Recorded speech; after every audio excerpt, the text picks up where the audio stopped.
this simulation actually took 10 hours, almost 10 hours. And there were breaks in between, and I made some modifications when I saw some display errors or some errors. But it took 10 hours, and but when there's a break, there's actually a maximum, because I record like how many seconds in between. So if it actually took longer than 60 seconds, then the time recorded is actually 60. So that's how I deal with breaks. Because as you can see in the values, it does only take it takes like 52 seconds per line, per timeline. So when there is a break, then it will return 60 seconds.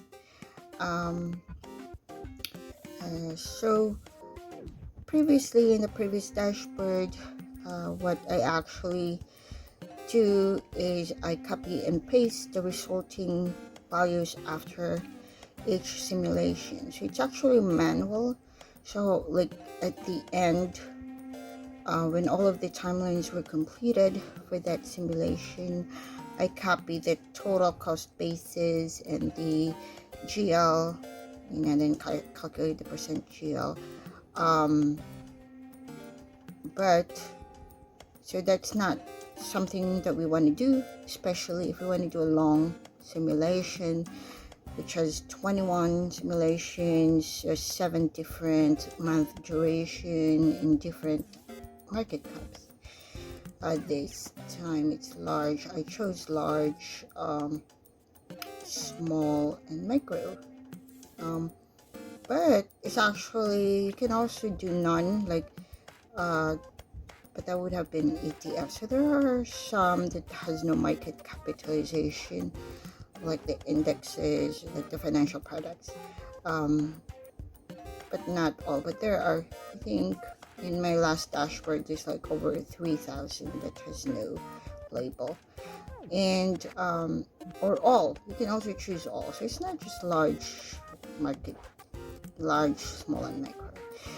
And so what happens?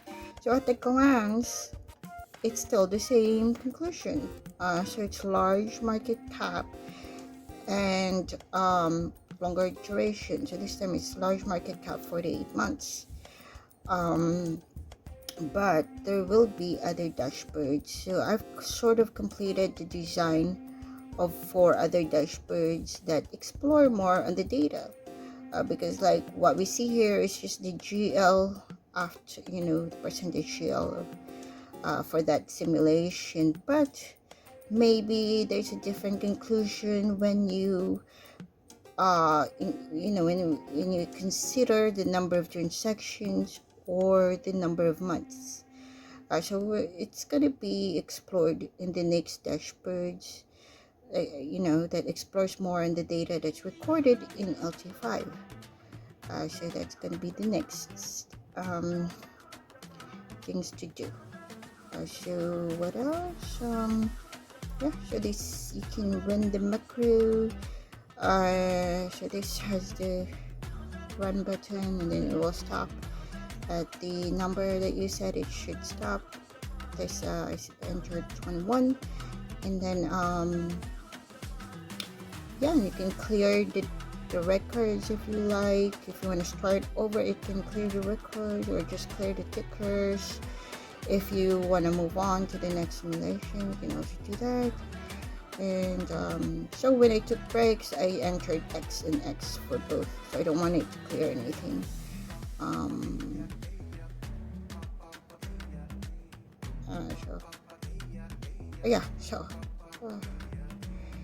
Okay, so that's it in this simulation, this dashboard.